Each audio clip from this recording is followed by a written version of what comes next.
പാലക്കാട് ചിറ്റൂരിൽ നിന്ന് വരുന്നത് 4 വയസ്സുകാരനെ കാണാതായി. രാവിലെ 11 മണിയോടെയാണ് സുഹാനെ കാണാതായത്. ചിറ്റൂർ പോലീസിന്റെ നേതൃത്വത്തിൽ കുട്ടിയെ കണ്ടെത്താൻ വ്യാപക തിരച്ചിൽ നടക്കുകയാണ്.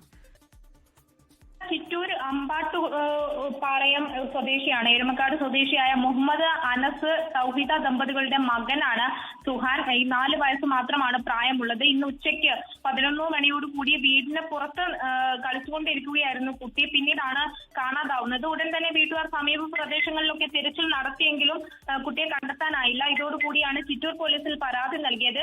എന്തായാലും ചിറ്റൂർ പോലീസിന്റെ നേതൃത്വത്തിൽ ഇപ്പോൾ വ്യാപകമായ തെരച്ചിൽ നടത്തുകയാണ്. ഈ കുട്ടി 4 വയസ്സ് മാത്രമാണ് പ്രായമുള്ളത്. മറ്റൊന്ന്, കുട്ടിക്ക് സംസാരിക്കാൻ ചെറിയ ബുദ്ധിമുട്ടുള്ള കുട്ടിയാണ് എന്നാണ് ഇപ്പോൾ വിവരം. അതുകൊണ്ട് തന്നെ ഈ പോലീസ് വ്യാപകമായ തെരച്ചിൽ നടത്തുന്നുണ്ട്. പ്രദേശത്തെ CCTV അടക്കം കേന്ദ്രീകരിച്ചുകൊണ്ടായിരിക്കും തെരച്ചിൽ നടത്തുക. എന്തായാലും വീട്ടുമുറ്റത്ത് കളിച്ചുകൊണ്ടിരിക്കെയാണ് ഇത്തരത്തിൽ കുട്ടിയെ കാണാതാകുന്നത്.